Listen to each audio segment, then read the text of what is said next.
ಯತ್ನಾಳ್ ಅವರನ್ನ ಉಚ್ಚಾಟಿಸಿ ಎಂಬ ರೇಣುಕಾಚಾರ್ಯ ಹೇಳಿಕೆಗೆ ಸಂಬಂಧಪಟ್ಟಂತೆ ಇದು ಅಪ್ರಸ್ತುತ, ಮೂಲೆ ಗುಂಪಾಗಿರುವ ವ್ಯಕ್ತಿಗಳ ಮಾತಿಗೆ ಉತ್ತರಿಸೋದಕ್ಕೆ ಹೋಗಲ್ಲ. ಬೆಳಗಾವಿಯಲ್ಲಿ ಮಾಜಿ ಸಂಸದ ಪ್ರತಾಪ್ ಸಿಂಹ ಈ ರೀತಿ ವಾಗ್ದಾಳಿ ನಡೆಸಿದ್ದಾರೆ. ನಮ್ಮ ರಾಜ್ಯಾಧ್ಯಕ್ಷರ ನೇತೃತ್ವದಲ್ಲಿನೇ ಈ ಹೋರಾಟ ನಡೀತಾ ಇದೆ. ನಮ್ಮ ಒಟ್ಟಾರೆ ಹೋರಾಟ ಏನಿದ್ರು ವಕ್ಫ್ ಬೋರ್ಡ್ನ ವಿರುದ್ಧ.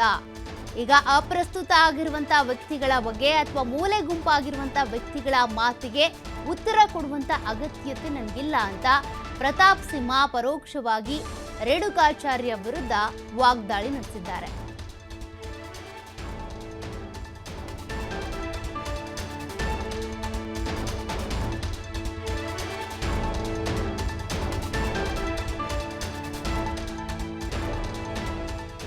ಪ್ರಸ್ತುತ ವ್ಯಕ್ತಿಗಳು ಜನರಿಂದ ತಿರಸ್ಕೃತವಾಗಿ ಮೂಲೆ ಗುಂಪಾಗಿರುವಂಥ ವ್ಯಕ್ತಿಗಳ ಮಾತಿಗೆ ಉತ್ತರ ಕೊಡಬೇಕಾದ ಅಗತ್ಯ ಇಲ್ಲ. ಇಡೀ ಬಿಜೆಪಿ ನಮ್ಮ ರಾಜ್ಯಾಧ್ಯಕ್ಷರ ನೇತೃತ್ವದಲ್ಲೂ ನಡೀತಾ ಇದೆ, ಬೇರೆ ಬೇರೆ ಭಾಗದಲ್ಲಿ ನಮ್ಮ ಜಿಲ್ಲಾ ಪಕ್ಷದ ಸಂಘಟನೆ ಮುಖಾಂತರವಾಗಿ ನಡೀತಾ ಇದೆ. ಇಲ್ಲಿ ಬಸವನಗೌಡ ಪಾಟೀಲ್ ಯತ್ನಾಳರು ಸಾಹುಕಾರರು ಮಾಡ್ತಾ ಇದ್ದಾರೆ. ಎಲ್ಲ ಕಡೆನೂ ಒಟ್ಟಾರೆ ಹೋರಾಟ ನಡೀತಾ ಇರೋದು ವಕ್ಫ್ ವಿರುದ್ಧವಾಗಿ ಹೋರಾಟ ನಡೀತಾ ಇರೋದು. ಈ ಸರ್ಕಾರದ ಅದರಲ್ಲೂ ವಿಶೇಷವಾಗಿ ಸಿದ್ದರಾಮಯ್ಯನವರ ಹಿಂದೂ ವಿರೋಧಿ ಧೋರಣೆ ವಿರುದ್ಧ ಹೋರಾಟ ನಡೀತಿದೆ. ಹಾಗಾಗಿ ಇಲ್ಲಿ ವೈಯಕ್ತಿಕ ಮೇಲಾಟಗಳಾಗಲಿ ಅಥವಾ ಈ ರೀತಿ ಅಪಸ್ವರದ ಮಾತುಗಳಿಗಾಗಲಿ ಎಲ್ಲಿ ಜಾಗ ಇದೆ? ಯಾಕಾಗಿ ಈ ಥರ ಮಾತುಗಳು ಬರ್ತಾ ಇದೆ ಅಂತ ನನಗಂತೂ ಅರ್ಥ ಆಗ್ತದೆ. ಈ ಅಪ್ರಸ್ತುತ ವ್ಯಕ್ತಿಗಳು ಜನರಿಂದ ತಿರಸ್ಕೃತವಾಗಿ ಮೂಲೆ ಗುಂಪಾಗಿರುವಂಥ ವ್ಯಕ್ತಿಗಳ ಇನ್ನು ಯತ್ನಾಳ್ ಉಚ್ಚಾಟನೆ ಬಗ್ಗೆ ಬಿಜೆಪಿ ನಾಯಕರ ಹೇಳಿಕೆ ಬಗ್ಗೆ ನನಗೆ ಗೊತ್ತಿಲ್ಲ. ಯತ್ನಾಳ್ ರಾಜ್ಯ ಬಿಜೆಪಿಯ ಅತಿ ದೊಡ್ಡ ನೇತಾರರು. 1994ರಲ್ಲಿ ಚುನಾಯಿತ ಆದವರು. ಬೆಳಗಾವಿಯಲ್ಲಿ ಮಾಜಿ ಸಂಸದ ಪ್ರತಾಪ್ ಸಿಂಹ ಈ ರೀತಿ ಪ್ರತಿಕ್ರಿಯೆ ಕೊಟ್ಟಿದ್ದಾರೆ. ವಾಜಪೇಯಿ ಸರ್ಕಾರದಲ್ಲಿ ಯತ್ನಾಳ್ ಕೇಂದ್ರ ಸಚಿವರಾಗಿ ಕಾರ್ಯನಿರ್ವಹಿಸಿದ್ರು. ಈ ಭಾಗದಲ್ಲಿ ಅವರು ದೊಡ್ಡ ಅಭಿಮಾನಿ ವರ್ಗವನ್ನ ಹೊಂದಿದ್ದಾರೆ. ಅವರನ್ನ ಉಚ್ಚಾಟನೆ ಮಾಡಬೇಕು ಅಂತ ಯಾರು ಹೇಳಿದ್ದಾರೋ ಅದ್ರ ಬಗ್ಗೆ ನಂಗೆ ಮಾಹಿತಿ ಇಲ್ಲ. ನಮ್ಮ ಹೋರಾಟ ಏನಿದ್ರು ವಿಜೇಂದ್ರ ವಿರುದ್ಧ ಅಲ್ಲ, ವಕ್ಫ್ ವಿರುದ್ಧ ಅಂತೇಳಿ. ಮತ್ತೆ ನಾವು ಒಳ್ಳೆ ಕೆಲಸನೇ ಮಾಡ್ತಾ ಇದ್ದೀವಿ, ಇದು ಹೈಕಮಾಂಡ್ ಗಮನಕ್ಕೂ ಇದೆ.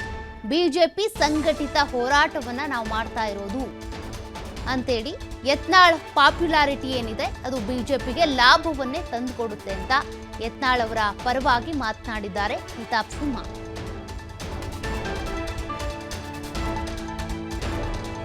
ಯತ್ನಾಳರು ಕರ್ನಾಟಕ ಬಿಜೆಪಿಯಲ್ಲಿರುವಂಥ ಅತ್ಯಂತ ಜನಪ್ರಿಯ ನೇತಾರರು. 1994ರಲ್ಲಿ ಅವರು ಚುನಾಯಿತ ಪ್ರತಿನಿಧಿ ಆದವರು. 99ರಲ್ಲಿ ಅವರು MP ಆಗಿ ಅಟಲ್ ಬಿಹಾರಿ ವಾಜಪೇಯಿ ಅವರ ಸರ್ಕಾರದಲ್ಲಿ ಮಂತ್ರಿ ಆದಂಥವರು. ಈ ಭಾಗದಲ್ಲಿ ದೊಡ್ಡ ಅಭಿಮಾನಿ ವರ್ಗವನ್ನು ಇಟ್ಕೊಂಡಿದ್ದಾರೆ. ಅವರು ಕರಾವಳಿಯಿಂದ ಉತ್ತರ ಕರ್ನಾಟಕದವರೆಗೂ ಕೂಡ ಎಲ್ಲ ಕಡೆನೂ ಕೂಡ ಅಪಾರ ಅಭಿಮಾನಿಗಳನ್ನು ಸಂಪಾದನೆ ಮಾಡಿಕೊಂಡಿರೋ ವ್ಯಕ್ತಿಗಳು. ನಮ್ಮ ಪಕ್ಷಕ್ಕೆ ಒಂದು ಅಸೆಟ್ಟು. ಎಲ್ಲರ ಒಂದು ಶಕ್ತಿ ಒಟ್ಟು ಸೇರಿದಾಗ ಪಕ್ಷ ಬಲಗೊಳ್ಳುತ್ತೆ. ಈ ನಿಟ್ಟಿನಲ್ಲಿ ನಮ್ಮ ಚಿಂತನೆ, ನಮ್ಮ ಪ್ರಯತ್ನ ನಡೆದಿದೆ.